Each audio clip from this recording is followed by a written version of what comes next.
네, 계속해서 투자 인사이트를 넓혀보는 시간입니다. 전략에 대한 고민 오늘은요. 디멘션 투자 부문 송재경 대표와 오랜만에 이야기 나눠볼게요. 대표님 안녕하십니까? 안녕하세요. 네.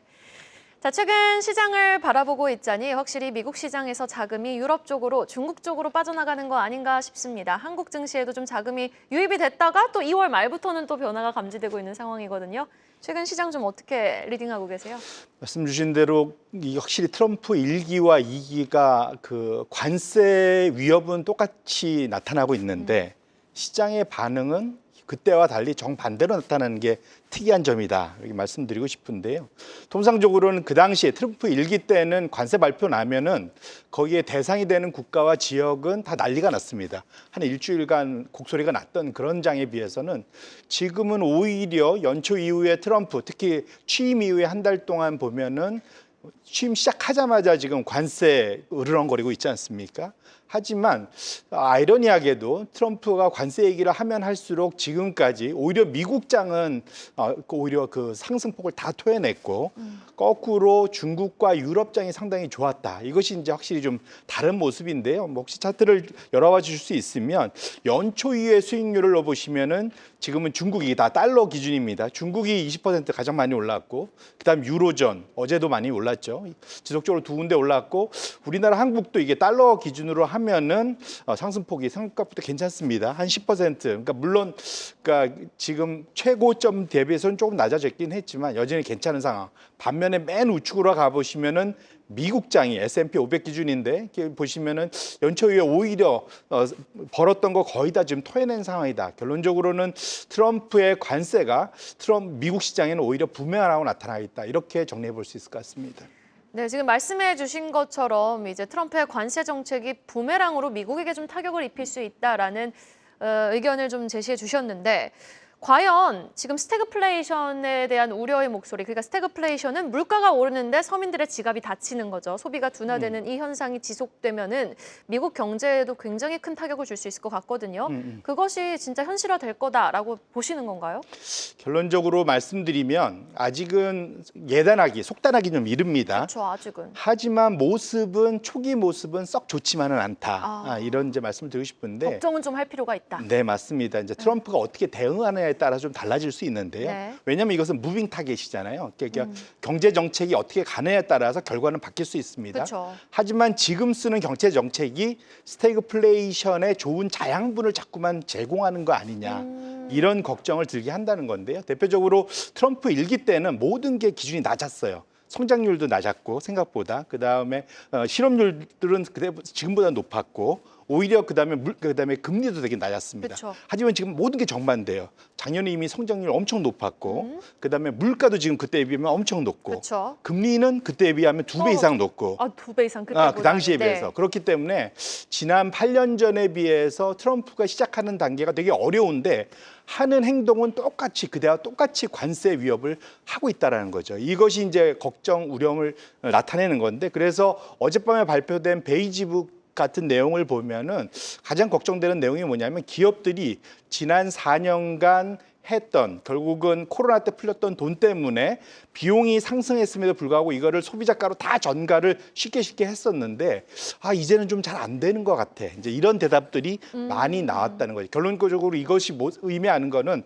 하반기로 갈수록 미국의 기업 마진이 줄어들 수밖에 없는 구조로 간다라는 게 첫 번째고 그 안에 내용을 보면 수요가 이제는 좀 깐깐해지고 있고 네. 돈 지갑을 말씀 주신 대로 조금씩 닫아가려는 모습들 이런 것들이 나타나기 때문에 여기서 트럼프 관세가 조금 더 강화되고 지속되면 될수록 미국의 침체 우려가 높아진다는 거. 이것이 결국 연말에 한 10%의 침체 확률이 지금은 한 20-30%까지 올라간 원인이기 때문에 앞으로도 이 부분을 잘 보실 필요가 있겠다 이렇게 말씀드립니다. 네, 알겠습니다. 자, 그럼 글로벌로 좀 시선을 확장해 보도록 하겠습니다. 미 증시가 주춤한 가운데 유럽 증시가 지금 최고치 경신 이어가면서 오늘 또 ECB 금리 인하 정책 나올 거죠. 여기에다가 중국도 경기 부양 정책 펼치고 있고 러시아, 우크라이나, 종전 기대감 등 지금 복합적인 요인이 섞이면서 이거 이제 Make America Great Again, 마가가 아니라 Make Europe Great Again. 메가가 오는 거 아니냐라는 목소리도 나오고 있거든요. 동의하십니까? 가능성이 매우 높아졌다.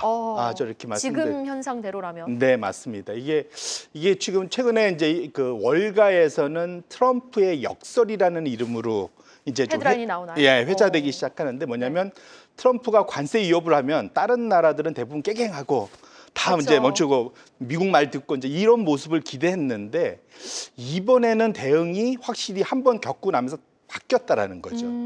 그래서 대표적으로 고질병, 그러니까 G2, G3라고 할 수 있는 유럽과 중국의 대응이 확실히 달라졌다. 이번에는 뭐냐면 중국은 이번 양회에서 발표된 것이 중국의 고질병은 수출에 의존하는 저렇게 큰 나라가 수출에만 의존하고 소비 진작 안 했는데 이번 양회에서 발표된 리창 총리의 코멘트를 보면 소비가 가장 많이 언급되었다는 거. 네. 결국은 중국이 역대 최고로 재정 적자를 늘리면서까지 소비 진작하겠다. 결국은 중국의 고질병, 그 경기 체질을 바꾸겠다라는 거거든요. 이게 이제 큰 변화.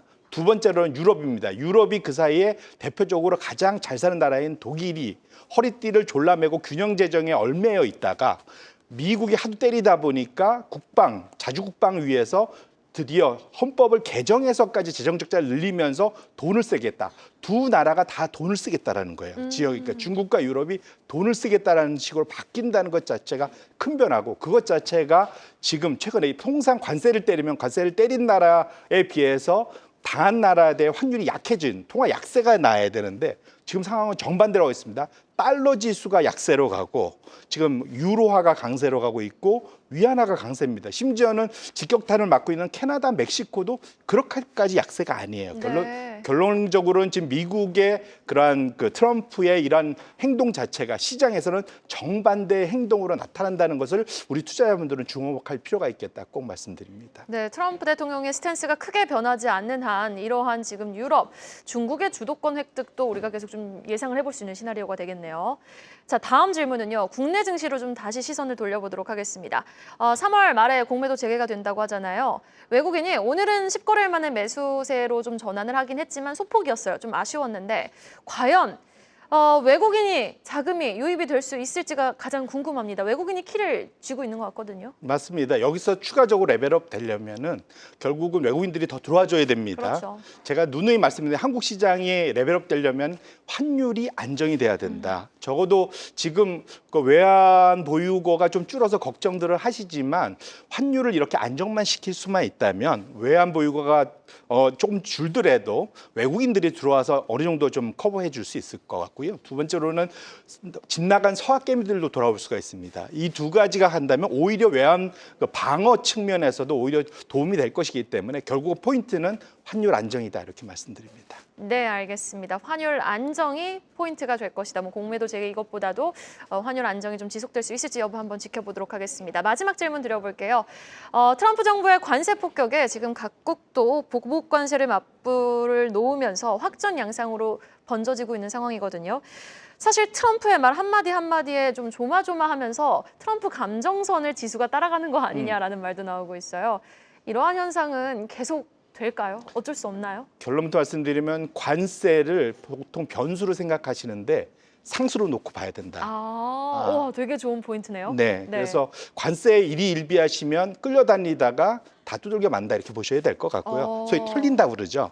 그럴 가능성이 좀 많고요. 오히려 보셔야 될 것은 거기에 대응해서 지금 시장이 보고 있는 건 중국과 유럽의 변화지 않습니까? 그렇다 보니까 오히려 중국의 소비와 관련된 주들 또는 유럽의 그런 인프라와 방해와 관련된 것 이런 것들을 보실 필요가 있고요. 무엇보다도 지금은 예측을 했다가 큰 불상사를 보기 좋기 때문에 오히려 다변화, 다각화 이것이 이러한 큰 불확실성을 헤쳐나갈 수 있는 최대의 방법, 좋은 방법이다 이렇게 말씀드립니다. 네, 트럼프의 관세 정책이 이제는 변수가 아닌 상수로 놓고 생각을 해볼 대목이다. 그리고 이제는 예측의 영역이 아니라 대응의 영역이 된 우리 증시 투자 시대가 도래했다라는 말씀으로 좀 정리를 해볼 수 있을 것 같습니다. 다음 시간도 좀 기대가 되는 오늘 의견 쫙 잘 들어봤습니다. 지금까지 디멘션 투자자문 송재경 대표와 함께했습니다. 오늘 말씀 즐거웠습니다. 네, 고맙습니다. 계속해서 다양한 경제 이슈를 알고 싶다면 구독과 좋아요, 알림 설정 부탁드립니다. AI 캐스터 권미정이었습니다.